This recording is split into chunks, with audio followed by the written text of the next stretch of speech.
Oke, Assalamualaikum warahmatullahi wabarakatuh. Selamat siang semuanya, kembali lagi bersama saya Fatah Aliandrio di Orasi, obrolan dari redaksi.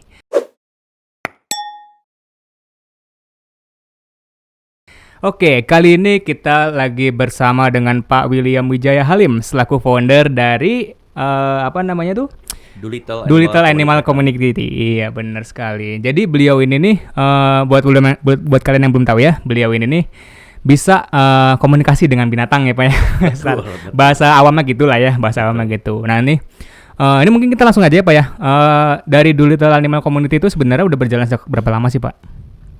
Kalau secara diseriusin gitu ya, baru mulai dari 2022 ini. Berarti baru tahun ini ya? Baru awal tahun ini. Oke.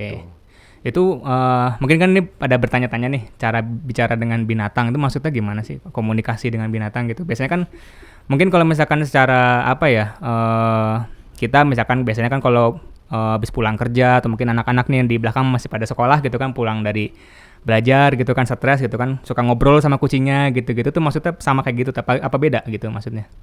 Nggak beda jauh, sama aja. Hanya kan begini ya, kalau kita lagi berkomunikasi dengan hewan, mungkin hewannya ngerti bahasa kita, tapi kita nggak ngerti bahasa baliknya apa, atau reply-nya seperti apa, gitu. Nah itu teknisnya gimana tuh untuk ininya, cara komunikasinya gitu, cara komunikasi mereka ke kitanya tuh gimana? Biasanya ada tanda-tanda kah atau gimana? Jadi ilmunya untuk kita berbicara dengan hewan itu disebutnya intuisi. Intuisi. Jadi sebenarnya kita bisa bilang komunikasi yang paling kuno dulu itu lebih ke intuisi. Oh, oke. Ketika kita manusia berinteraksi dengan satu dengan lain dan otot lidah kita belum kuat untuk mengeluarkan berbagai bunyi sehingga menjadi suara seperti sekarang, kan masih seperti monyet ya, dulu masih a. Oh iya. Kenapa bisa tahu? Misalnya saya pengen itu, mereka menggunakan intuisi. Intuisi itu adalah dengan cara sedikit misalnya menggambarkan di dalam otaknya bahwa itu yang saya inginkan sambil nunjuk. Nah, kitanya kan nggak sengaja jadi ngambilin hal yang sama. Misalkan kita kayak ngode gitu istilahnya ya. Misalkan lagi pengen coklat misalkan gitu. Jadi dia ngelirik ke coklatnya gitu ya. Kayak gitu-gitu bisa jadi ya. Kurang lebih seperti gitu. Okay. Karena kan kalau dalam komunikasi modern juga kita bisa tahu bahwa ternyata komunikasi verbal yang kita lakukan sekarang itu kan hanya 30% ya. Dan ada intonasi, gaya bicara, terus bahasa tubuh itu yang mempengaruhi semua agar komunikasi itu dapat tertangkap dengan baik kan. Oke. Nah, untuk apa namanya nih, selama berjalannya ini masuknya apa Pak? Dari komunitas saja atau iseng atau gimana? Maksudnya ini nih, Dokter Doolittle ya filmnya, film Dokter Doolittle terinspirasi dari situ ya. Betul. Makanya kenapa saya pakai nama itu ya biar orang bisa lebih cepat nangkep. Karena kalau kita ngomongin animal communicator banyak sekali yang masih bingung ya. Mau bisa gitu bicara sama hewan gitu ya. Betul. Jadi mereka itu masih bingung kalau saya ngomongin Doolittle, sengaja mereka kayak di film. Nah, ngejelasinnya udah gitu udah nggak jauh. Oke. Ya berarti maksudnya tuh maksud saya tadi tuh pengen nanya ini, selama Doolittle Community ini nih, ada nggak sih maksudnya kayak pengalaman-pengalaman sama para customer Bapak tuh, ada pengalaman sama binatangnya yang mungkin lumayan menyedihkan atau gimana gitu tuh, ada nggak kira-kira selama ini? Oh gitu? Banyak. Pengalaman komunikasi dengan hewan itu sangat-sangat beragam. Luar biasa. Itu nggak kalah hebohnya seperti kalau kita nonton film K-pop, kayak drama. Banyak dramanya di sana. Jadi yang kalau misalnya tadi sedih itu, animal communicator itu kita bukan hanya bisa berbicara dengan animal atau hewan yang masih hidup. Salah satunya adalah kita dapat berbicara juga dengan yang sudah meninggal. Oh bisa gitu? Iya, bisa. Intinya sama, kita itu, kalau kita boleh ngulang lagi ya, jadi berbicara dengan intuisi itu sebenarnya kita menggunakan pikiran bawah sadar kita. Kalau ilmu pikiran itu menggunakan bawah sadar, bukan pikiran sadar. Nah, bawah sadar itu kita akan belajar gimana caranya nangkep frekuensi atau vibrasi dari hewan tersebut. Jadi ketika kita berbicara dengan hewan yang sudah meninggal, kita bukan bawa arwahnya atau melakukan praktek dukun, bukan. Bukan pakai ritual gini. Kayaknya kalau gitu saya juga nggak bisa. Jadi kita belajar gimana caranya untuk nyambung dengan frekuensinya tersebut, dan kemudian kita bisa menanyakan dan mereka masih bisa menjawab gitu. Nah, jawabannya apa? Jawabannya tadi adalah kadang-kadang berupa gambar, berupa warna, ada yang berupa bau, ada yang seperti suara. Seperti suara kayak gimana tuh Pak maksudnya? Seperti suara, jadi misalnya, kenapa kamu ngambek? Tahu-tahu di sini ada seperti suara kayak lagi dimarahin. Jadi kita bisa ngomong, sepertinya kemarin dimarahin ya, tapi ini hewannya nggak ngaku salah. Dia bilang kok ada salah, nggak tahu siapa, tapi yang dimarahin dia gitu. Oh, bisa gitu. Bisa seperti itu. Jadi seperti mendengar intonasi yang agak tinggi seperti gitu. Jadi ahli animal communicator itu yang pertama-tama kita harus ahli berkomunikasi gitu aja. Karena yang didapatkan dari hewan tersebut juga kan abstrak. Makanya kita harus bisa mendeskripsikan kembali kepada manusianya. Jadi intinya mereka itu tuh sebagian besar, apalagi terutama pets ya, hewan peliharaan tuh pasti ngerti kita ya. Maksudnya kita mau ngapain, kita lagi ngerasain apa tuh, mereka tuh cenderung ngerti atau gimana. Ya. Tapi kita nggak ngerti mereka gitu ya maksudnya. Cenderung untuk mengerti karena istilahnya seperti gini. Ketika kita ketemu seekor kucing, kucingnya mau dari Persia, karena kucing Persia terkenal kan, mau dari Persia, mau dari Arab, mau dari Cina, mau dari Prancis, pokoknya bahasanya kita nggak tahu. Kita ketemu terus kita bilang, lapar nggak, mau makan nggak, kan semuanya juga nurut ya. Kenapa? Karena ketika kita tenang, ketika kita berbicara dengan bahasa kita, secara tidak langsung pikiran bawah sadar kita juga ngasih tahu ini maksudnya. Nah, dia itu menangkapnya pikiran bawah sadar kitanya. Oh iya. Berarti kadang-kadang kita tuh kalau ngerasa misalkan ketemu atau misalkan pets kita sendiri lah, kalau misalkan dia lapar atau enggaknya kita juga kadang suka ngerasain gitu ya. Itu. Nah, di situ berarti ya. Betul. Okay. Nah, biasanya kalau kita marah-marah, sama kalau manusia lagi marah-marah juga kan, makanya kita bilang kalau lagi marah-marah coba tenangin dulu. Begitu udah tenang kan, jadi kita bisa lebih berbicara dengan baik-baik dan mengerti maksudnya pengennya apa. Ketika kita marah sama hewan, hewan itu jadi bingung. Ini teriak-teriak ngomong apa? Karena kan kasarnya mah bahasa kita ya mereka juga nggak ngerti. Iya, nggak bakal ngerti. Nggak ngerti. Cuman begitu kita marah, apa yang ada di benak kita itu nggak tersusun dengan baik. Jadi yang terjadi hewannya malah makin stres, malah bingung. Ada yang takut, ada yang kabur, ada yang bingung, ada yang sedih karena mereka sebenarnya nggak ngerti. Itu aja persoalannya. Berarti kan banyak kasusnya kalau misalkan binatang lagi bikin kesalahan atau apa suka dibentak-bentak, bahkan ada yang dipukul gitu ya. Berarti itu mereka tuh sebenarnya bingung gitu ya, sebenarnya mau ngapain gitu atau ini. Betul. Nah, ketika bingung, makanya mereka ada yang mogok makan, ada yang jadi kencing sembarangan. Oh iya, kucing. Betul. Bahkan ada yang sampai kabur. Nah, itu karena mereka ngerasa, loh kok udah nggak sayang. Nah, mereka pikirnya begitu udah nggak sayang itu berarti ngapain saya tinggal di sini, suka kabur. Nah, itu kemampuan itu mulai diperdalam sama Bapak itu sejak kapan Pak? Apa sama ini juga 2022 ini Enggak, saya belajar dari 2016. Oh, dari 2016. Itu dari mulai tertariknya dari apa tuh Pak? Maksudnya apa? Ketertarikannya itu? Karena saya juga kan konsultannya bukan dengan animal aja. Oh, oke. Jadi saya ketika belajar dan mempelajari berbagai modality atau teknik-teknik itu kok agak nyambung ke sana, nyambung ke sana. Dan ketika itu juga agak bingung karena begitu lagi pergi kemana-mana jadi sering diikuti oleh kucing dan anjing. Padahal tadinya saya bukan berasal dari seorang yang memang suka binatang, karena saya punya alergi. Jadi ketika misalnya saya lagi jalan pagi nih, masuk komplek, nah tahu-tahu kucing komplek nyamperin, ngikutin. Nah di situ mulai iseng, ngobrol, nanya, walaupun saya masih nggak berapa ngerti, kan masih naik turun. Nanti kalau begitu mau pulang, saya baru tanya, mau ikut nggak? Terus kayak ngasih tahu, udah ya kita di sini. Terus merekanya pulang aja. Dari situ juga saya jadi penasaran, ini maksudnya apa? Apaan sih? Kok bisa ngikutin? Nah, dari situ mulai tanya-tanya, kata saudara sepupu saya, kebetulan saudara sepupu saya penyuka anjing.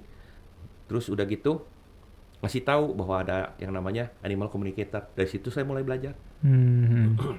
Nah ini mungkin agak di luar sedikit, cuman kan katanya ini mah ya ada gosip atau bukan gosip sih, istilahnya apa ya? Omongan gitulah. Katanya kalau orang yang di rumahnya itu punya ada banyak kucing liar yang datang tuh termasuk orangnya yang punya ininya positif gitu ya. Katanya baik gitu katanya orangnya. Emang bener atau gimana? Itu emang apa ada sangkut pautnya sama itu kah atau gimana gitu? Katanya kan banyak yang ngomong kan gitu. Biasanya rumahnya banyak kucing liar tuh kan gitu. Walaupun dia sendiri awalnya emang bukan pelihara kucing, cuma banyak kucing liar di rumahnya gitu tuh. Itu suatu pernyataan yang sangat bagus tuh. Itu saya dapatkan ya, karena salah satu servis kita itu adalah membantu untuk mencari hewan yang hilang. Nah, sekali waktu saya punya klien bukan nyari hewan yang hilang, tapi dia menemukan hewan yang hilang, mau bantu cari biar ketemu pemiliknya yang dulu. Seperti gitu. Itu kan jadi agak-agak aneh, nggak biasa. Iya. Nah, kebetulan kucing ini lagi hamil. Ditanya, kenapa kabur? Dia bilang, karena kalau di rumah yang lama, begitu nanti punya anak, itu nggak boleh disimpan anaknya, nggak akan diurus. Kucingnya nggak mau. Makanya pergi ke ini. Nah, ditanya, kenapa bisa perginya ke yang ini? Katanya, kalau orang-orang yang memang menyukai binatang, menurut kucing ya, saya juga bingung ya. Menurut kucing, di sininya itu seperti terang. Oh, oke. Jadi dari jauh pun hewan itu bisa melihat, mungkin karena frekuensi mata dan itu kan beda ya sama manusia. Mereka itu melihat dan bisa tahu tempatnya di mana. Dan ketika berbicara sama klien saya memang bilang, ya kalau begitu nggak apa-apa karena saya mau kucing, jadi nanti begitu melahirkan anaknya akan saya pelihara. Nah dari kucing itu bilang katanya ininya terang. Jadi dari pengalaman itu setiap kali kalau ada klien saya bilang, kenapa ya bingung kok banyak sekali hewan-hewan yang datang ke rumah atau segala, saya biasanya nanya ke hewannya, terang ya? Biasanya dijawabnya dengan, iya, ininya terang banget. Oh, okay. Seperti gitu. Terang gitu ya. Nah, tapi kalau tanya ke saya, apa saya bisa lihat terang enggaknya? Enggak, terus terang. Berarti dari masing-masing hewan ada ininya alasannya sendiri gitu ya, biar ini. Oke. Ya, saya tuh soalnya di rumah kan juga sering tuh dari saya SD sebenarnya kan seneng mulai banyak tuh kucing pada datang ke rumah. Terus ya mungkin karena semakin banyaknya datang ke rumah sampai orang-orang komplek tuh tahu kalau misalkan saya tuh kadang suka nyimpan kucing, bahkan sampai setiap ada kucing atau ada anakan kucing gitu kan, dilarinya dibawanya ke rumah saya terus gitu kan, sampai risih, sampai orang tua sampai pada ribut. Banyak banget kucingnya di rumah. Jadi suka ya dulu ada kasihin lagi ke orang lain gitu-gitu. Soalnya bingung juga mau ditaruh di mana, udah banyak banget sih kucing tuh. Nah ini untuk ngomong kucing nih Pak, ini sekalian ya langsung aja bisa. Boleh, silakan. Ini saya kan ada kucing di rumah. Kasusnya gini, mana ya fotonya, lupa ya. Kan saya asli Cirebon, orang Cirebon saya tuh. Udah lumayan lama, udah 2 bulan jarang ke rumah gitu kan, belum pulang. Baru kemarin pulang tuh. Ada satu kucing kesayangan lah gitu. Udah bener-bener deket, setiap saya datang pasti aja, misalkan saya dulu pulang sekolah, pulang ngampus, setiap saya datang pasti selalu langsung nyamperin gitu tuh. Saya duduk di depan teras, selalu nyamperin, selalu tiduran di paha saya gitu tuh. Terus pas lagi saya puasa kemarin, saya datang, dia kayak kerasa asing gitu ke saya tuh. Jadi saya deketin kabur, saya mau elus tuh kayak dia nggak mau gitu tuh. Itu juga kadang-kadang bahkan setiap pagi, setiap malam malah, saya kan kamar jendela tuh selalu sengaja tak buka. Dia suka masuk tidur di kamar saya gitu tuh. Sekarang udah enggak lagi gitu. Nah biasanya Mas gini, sekalian juga. Kalau memang lagi mau menggunakan jasa animal communicator, kitanya nggak usah ngomong terlalu banyak. Oh, nggak usah ngomong terlalu banyak? Nggak usah, nanti kitanya sendiri yang bisa nanti cerita dari sudut pandang hewannya. Sekarang kalau misalnya Masnya udah bilang cerita banyak, berarti udah ini ya? Iya, nanti kalau saya bilang nanti Masnya ngomong, kan tadi udah diomongin. Oh iya. Tapi biar tahu juga, karena biasa ketika kita belajar ya, pertama kali kita nggak langsung bicara misalnya hewannya ada di depan, kita pasti belajar lewat foto. Karena kalau foto kan istilahnya itu lebih diam ya. Kalau hewannya di depan kan masih aktif, belajar nyambungnya kan harus pertama-tama pelan-pelan dulu. Iya. Ini kan tadi saya mungkin disebutnya cuman setiap saya datang doang. Mungkin ntar sifatnya dia kan mungkin belum tahu semua ya. Barangkali ini ada kucing saya putih. Namanya ini, kalau dipanggil sama adik-adik saya namanya Bocil katanya. Kalau saya sih jarang banget ngasih binatang tuh nama tuh jarang. Paling kalau misalkan emang udah sayang banget biasanya tuh kasih nama gitu. Iya. Jadi Bocil ini Aktif ya, ceria, senang lari-lari, senang loncat. Iya, iya benar. Senang loncat. Dia nggak bisa berhenti atau diem. Nggak bisa diam benar. Ini sangat aktif sekali. Nah, yang ada itu dia sama adanya ada berapa? Adik saya ada 2, cewek semua. Oh, cewek semua. Cuman sama satu yang deket, satu lagi nggak berapa deket juga. Iya benar. Tapi saya nggak tahu yang mana. Dia bilang cuma ada satu yang dekat. Nah ini kalau sama Dikau nggak berapa karena dianya udah nggak ada ikatan. Iya udah sama sekali nggak ada ikatan. Sebulan lama sih ya sih. Biasanya bukan itu juga. Apa? Biasanya kalau mau ada deketan, deket gitu. Biasanya kita tuh harus punya sebutan. Misalnya saya dipanggil papa atau kakak atau segala, itu kayaknya nggak punya ya. Enggak. Nah, makanya nggak ada ikatan. Jadi kalau begitu nggak ada ikatan, makin jauh, dia nggak berapa ada bonding. Oke. Gitu. Nah ini maunya sama yang adek itu tuh. Oh. Kayaknya ya. yang kedua ya. Yang kedua ya benar. Yang kedua, lebih dekat, tidur bareng, suka diajak ngomong. Makanya bondingnya sama yang itu. Gitu. Disayang banget ini sama adeknya. Karena dia merasa bahagia tinggal di sana. Tapi ini juga sebelumnya, ini saya cerita aja ya nggak apa-apa ya Bang ya. Si bocil ini, dia sebelumnya itu good attitude lah, kucingnya baik gitu. Jadi maksudnya untuk jarang spraying gitu-gitu. Nah belakangan ini sering spraying gitu, kenapa ya Pak ya? Nah kalau biasanya sering spraying, itu kemungkinan besar cari perhatian. Gitu. Ini sepertinya terakhir nambah kucing lagi ya. Iya ada. Saya pas lagi datang tuh, kok ada kucing baru? Ini nambah kucing lagi, dan kebetulan kucingnya dekatnya sama adik yang sama. Iya bisa, ada. Jadi dia ngerasanya waktu kemarin udah seringnya sama adiknya yang itu terus. Kalau sekarang udah mulai harus berbagi. Nah ini mulai agak cemburu jadi. Gitu. Sebenarnya nggak susah, tinggal dibilangin aja bahwa ini tuh adiknya, jadi kamu itu sebagai kakak harus bisa lebih menjaga adiknya. Udah, jadi dianya nggak akan cemburu lagi. Iya. Ya. Jadi kenapa seperti gitu? Karena perbedaan antara manusia dengan hewan adalah kita punya logika, pikiran. Kalau mereka itu full perasaan. Ya emang rata-rata emang namanya juga binatang, emang udah dianugerahkan kan binatang itu emang otaknya kan kecil ya, jadi dia pakainya nafsu dan perasaan aja gitu. Iya betul, gitu. Untuk rata-rata dari klien-klien Pak William sendiri, itu binatang itu peliharaan itu paling banyak kucing sama anjing ya? Pasti paling banyak. Ada yang lain nggak? Ada yang lain reptil burung, gitu? Burung. Itu masalahnya apa kalau yang burung? Burung waktu itu lucu. Jadi waktu itu mendadak nggak mau nyanyi. Yang tadinya aktif, diem. Kemudian lagi ditanya, saya tanya, pasti saya tanya balik ya, karena harus konfirmasi kayak tadi ya. Ini adiknya ada berapa gitu. Ini sepertinya senangnya sama yang kedua. Karena kan dikasih gambarannya kan kadang abstrak. Jadi kita harus konfirmasi, iya atau enggak. Itu aja sih sebenarnya. Nah jadi waktu yang burung itu dikonfirmasi, sepertinya di dalam kandang itu ada 5 burung, termasuk dia. Nah, ini yang 2 pacaran atau pasangan. Yang 2 lagi pasangan. Terus dia marah. Oh, jomblo. Jomblo akut.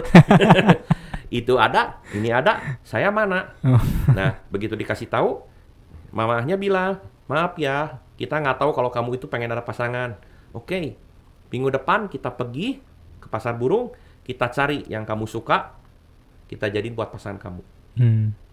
Biasanya harus nunggu sehari ya. Kalau misalnya habis dikasih tahu untuk rubah tingkah laku tuh biasa nunggu semalam habis tidur. Besoknya udah ceria tuh, udah nyanyi, udah segala. Saya taunya karena dia biasanya klien-klien tuh pasti ke kita masih testimoni, ngasih kabar kayak gimana. Nah itu mah malah sampai telepon lagi untuk ngasih tahu. Nih lihat katanya, ini bisa sampai udah kayak nggak ada apa-apa aja gitu. Oh iya.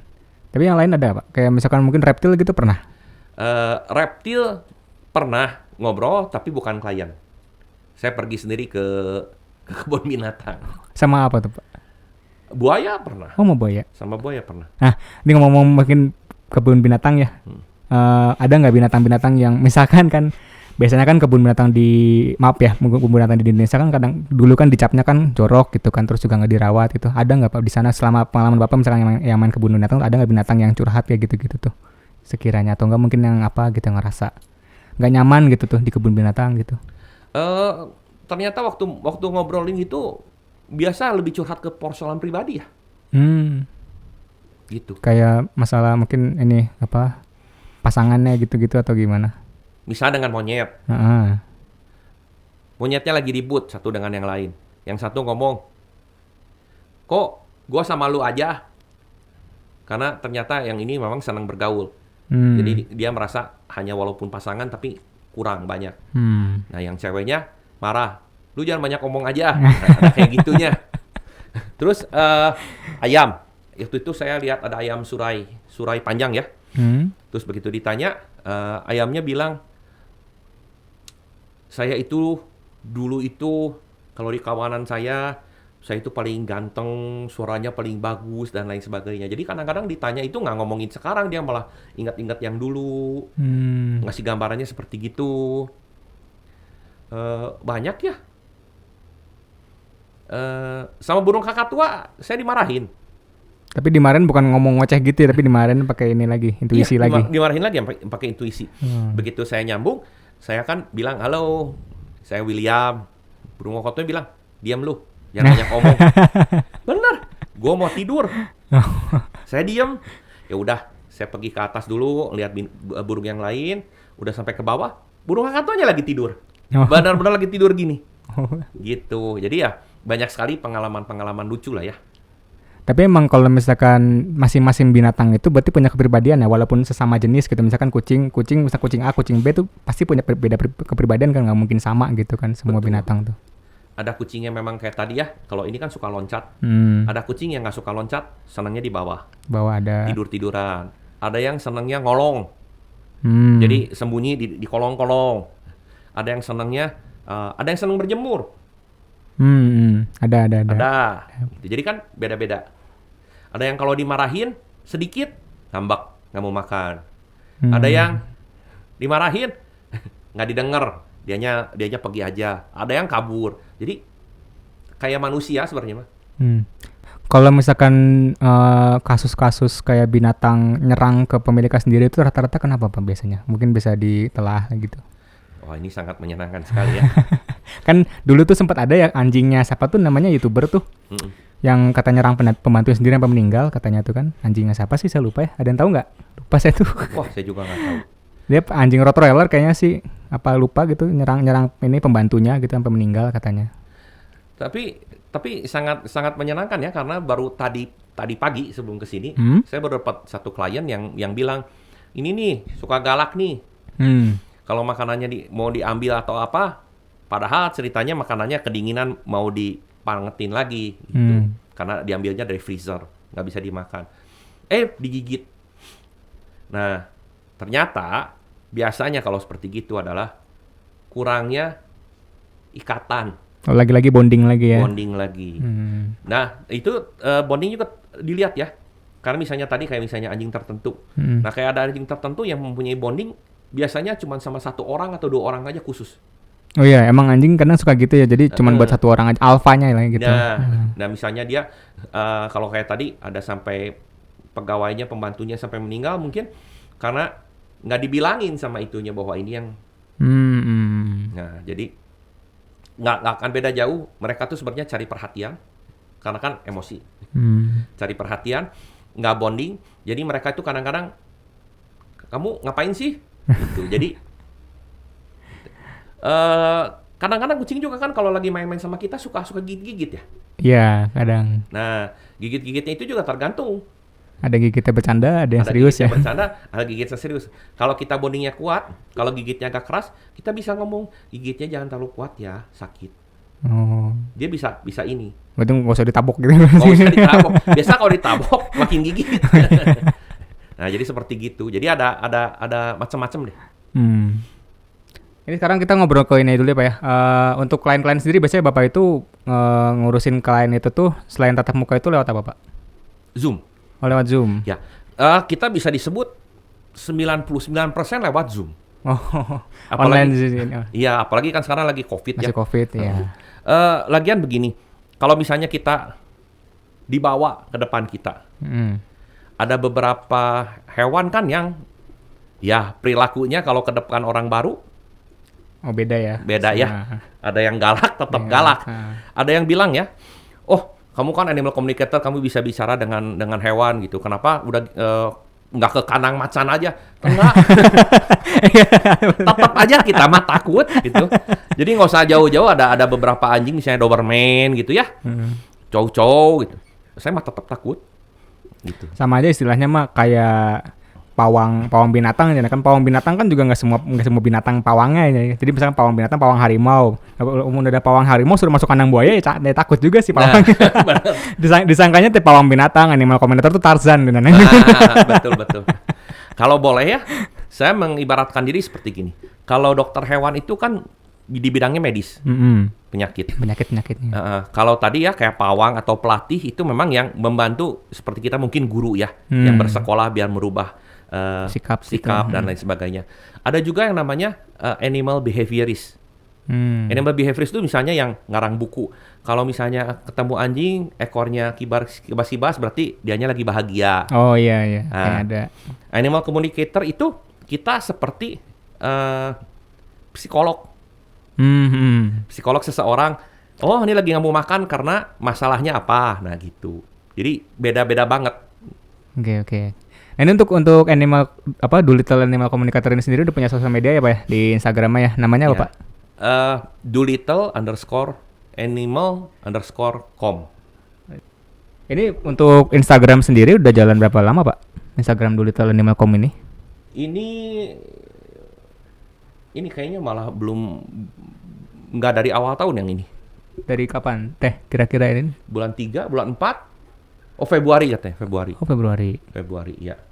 Ini ada mungkin testimoni gitu Pak, ada pengalaman gitu atau apa yang pengen diceritain gitu? Ada hal menarik itu dari ini ya, dari testimoninya? Oh testimoninya beragam ya, karena kita punya beberapa macam servis. Kita ada healing, pengobatan jarak jauh. Itu biasanya dilakukan misalnya animalnya gugup atau takut. Kita punya pengalaman mendadak nih papinya itu takut gelap. Nah udah gitu dilakukan healing jarak jauh selama beberapa hari, kemudian jadi sembuh. Jadi kalau digelapin lagi lampunya nggak nangis lagi, seperti kayak gitu. Terus kita ada yang nyari binatang hilang. Mau nyari binatang juga. Juga. Nah, mungkin kalau boleh saya mau cerita sedikit tentang nyari binatang ya. Mangga. Karena kasihan. Salah satu hewan lagi kabur itu kan biasa. Tadi kita udah pernah ngobrol ya. Oh iya. Ada nggak senang di hati atau sebagainya. Ada kelalaian banyak. Ketika minta bantuan dari animal communicator, itu nggak bisa diomongin, kita tuh pasti bisa menemuin di sana. Karena bukan dukun lah istilahnya. Bukan dukun. Mereka juga kan makhluk hidup. Ketika kita bilang kemungkinan ada di sekitar daerah sana, itu tergantung kalau kita mau ngomongnya apa ya, rezekinya kita ya, untungnya kita. Iya. Nah contoh ya, teman saya kehilangan burung hantunya. Diajak ngomong, kita ngomong di sekitar sana. Saya pun ikut cari ke sana. 3 hari nggak ketemu. Burung hantunya ketemu sama bapak-bapak yang tinggal di sana. Daerah sana juga, tapi diketemuin sama orang lain. Jadi mata kan kadang-kadang kita lihat di meja juga ya. Ini mana ya? Kan nggak kelihatan ya. Orang lain ngeliat, lah itu. Nah, iya. Seperti gitu. Nah, hewan hilang kan kadang-kadang juga dianya sembunyi. Kayak kucing, biasanya kita suka bisa ngasih tahu, nyarinya jangan di bawah, nyarinya di atas. Berarti diamnya di antara atap atau tembok dan lain sebagainya. Kalau yang di bawah bisa jadi bersembunyi sampai di got-got gitu. Jadi kita nggak bisa bilang. Itu mungkin ada pengalaman yang cukup bikin apa sih dari klien tuh, mungkin yang mintanya aneh-aneh gitu tuh, ada nggak Pak? Misalkan binatang hilang tuh ada yang mintanya aneh-aneh nggak gitu tuh? Atau misalnya nyari kemana gitu tuh harus Sampai nanya-nanya mungkin yang bikin Bapak sendiri sampai kepikiran gitu tuh. Ada nggak kira-kira? Kalau ada ya nggak apa-apa sebutin aja. Yang tadi tuh. Nggak apa-apa. Semoga apa ini mas santai aja tuh. Ya jadi maksudnya sampai ada yang bilang apakah hewan ini masuk ke rumah muslim atau non muslim gitu. Yang buat saya, aduh itu agak bingung juga ya. Karena kita kalau tanya ke hewannya kan hewan nggak ngerti muslim dan non muslim. mana tahu gitu ya. Mana tahu apa, gitu. gitu. Jadi kadang-kadang ada beberapa hal yang kita tahu sebagai manusia kita tahu, tapi hewan nggak. Ngelewat kafe. Begitu tanya mereka juga nggak tahu kafe itu apa. Seperti kayak gitulah. Gitu. Jadi kadang-kadang pertanyaannya suka kadang-kadang bikin, aduh jadi nggak enak hati nih, karena kita juga nggak tahu ya. Jadi kadang masih banyak orang-orang tuh yang persepsi kalau animal communicator itu tuh jadi ya secara hanafiah gitu. Literally lah bahasa sekarang, literally kita ngobrol sama binatang, ngobrol secara langsung gitu. Jadi binatang itu tuh ngerti bahasa kita juga ngerti bahasa mereka dengan bahasa kita gitu. Maksudnya gitu kali jadinya. Jadi bukan kayak tadi yang udah Bapak jelasin pakai intuisi segala macam. Ternyata beda ya apa persepsi orang-orang tuh tadi ternyata tuh. Betul. Makanya mereka kadang-kadang menganggap karena misalnya bicara dengan hewan aja udah aneh. Jadi nganggapnya udah kagok sekalian dukun aja gitu. Padahal kita kalau misalnya lagi nanya ke hewannya nggak tahu, kita juga nggak bisa jawab. Nah, sama aja lah kayak nanya ke manusia juga ya, kalau nggak tahu juga nggak bisa jawab.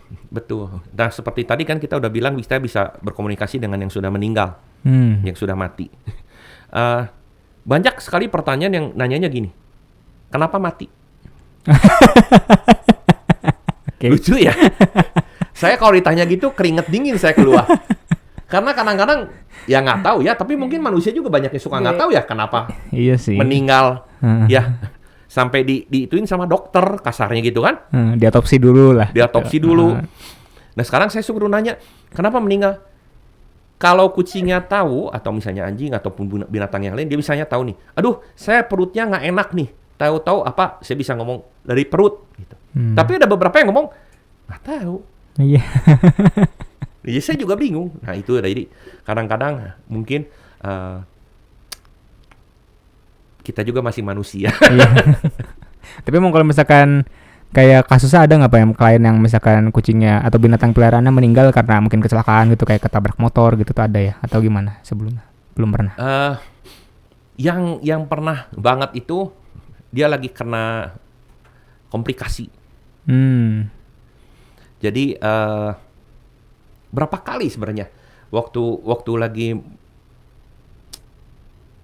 satu itu pas lagi kita konsultasi lagi nanyain keadaannya gimana,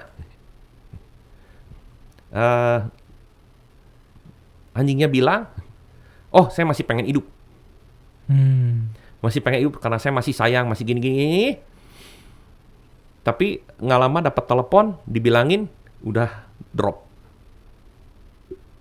gitu. Jadi nggak bisa ngomong ya kadang-kadang nggak bisa ngomong kan, makanya saya bilang juga harus kita mengetahui dulu perbedaan dokter hewan, animal communicator. Kayak misalnya makanan, banyak yang nanya makanannya harusnya apa, kalau nanya makanan harusnya apa harus nanya dokter beda lebih ngerti. Tapi kalau ke saya nanyanya jawabannya suka aneh-aneh, nanti begitu saya balikin lagi suka ditanya loh memangnya boleh dikasih, kan saya nanyanya dia. Iya, dia pengen apa kan gitu. Betul. Pernah nih, anjing senangnya makan kacang. Iya, karena ternyata dia, waktu yang punyanya makan kacang, dia pernah dikasih. Dia ingat, dia bilang pengen kacang. Oh, oke. Itu kan agak lucu ya. Itu banyak sekali yang kayak gitu-gitu. Sampai misalnya hewan yang nggak suka makan daging, tapi makan sayur aja, ada. Udah tahu ya? Di YouTube ada soalnya. Oh, ada. Jadi kayak ada satu video dibandingin kan anjing satu, anjing dua, dikasih daging, yang ini makan, yang ini enggak, dikasih sayur, yang ini makan, yang ini enggak. Nah bisa gitu, benar. Nah ditanya lagi ke saya, ini memang nggak akan apa-apa kalau makannya sayur aja? Ya kan tadi nanyanya, saya bisa jawabnya, saya sukanya seperti ini, gitu. Oke. Ini untuk akun YouTube-nya ada ya Pak ya? Yang di sini tadi saya udah searching nih. Ada akun YouTube-nya juga sama, Doolittle namanya Doolittle Animal Communicator. Oh ini masih baru ya berarti ya? Ya kebetulan kalau ini masih baru, kayaknya baru sebulan deh saya buat. Nanti ke depannya kira-kira mau diisi apa aja nih Pak? Buat planning kontennya? Video ini. Video tutorial cina atau apa? Enggak, lebih ke memang akan menjelaskan beberapa kalau ada yang mau nanya pertanyaan untuk menjelaskan. Jadi kalau misalnya ada yang pengen tahu juga animal communicator itu apakah hoax ya, benar atau enggak, okay. Kita ngasih testimoni juga. Mungkin nanti ada beberapa penggalan ya, karena kan dari bulan 5 kalau nggak salah, saya direkam semua. Nah, jadi mungkin nanti ada yang bisa dibuat penggalan-penggalan, mungkin semenit 2 menit, untuk kasus-kasus yang menyenangkan lah, yang lucu-lucu gitu. Jadi orang-orang bisa ngelihat, oh ternyata bisa nanya seperti itu gitu.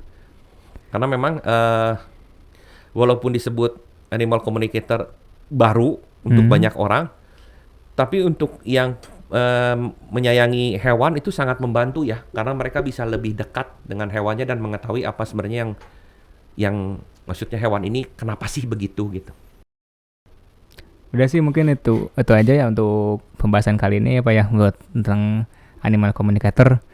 Nanti mungkin ke depannya kita bisa ketemu lagi Pak buat ngobrolin tentang yang lainnya ya. Tadi kan katanya Bapak sendiri sebelumnya konsultannya. Nah, nanti kita mungkin bisa ngebahas lagi tentang ini kan tadi binatang nih, untuk seputar manusia nanti. Oke, siap. Oke, gitu aja. Terima kasih Pak William udah sempetin datang ke tim Jabar Express. Oke, itu aja dari saya, Fatal Leandrio, pamit undur diri. Terima kasih buat yang udah nonton. Jangan lupa like, share, dan juga subscribe. Sampai jumpa lagi di video-video orasi selanjutnya. Dadah.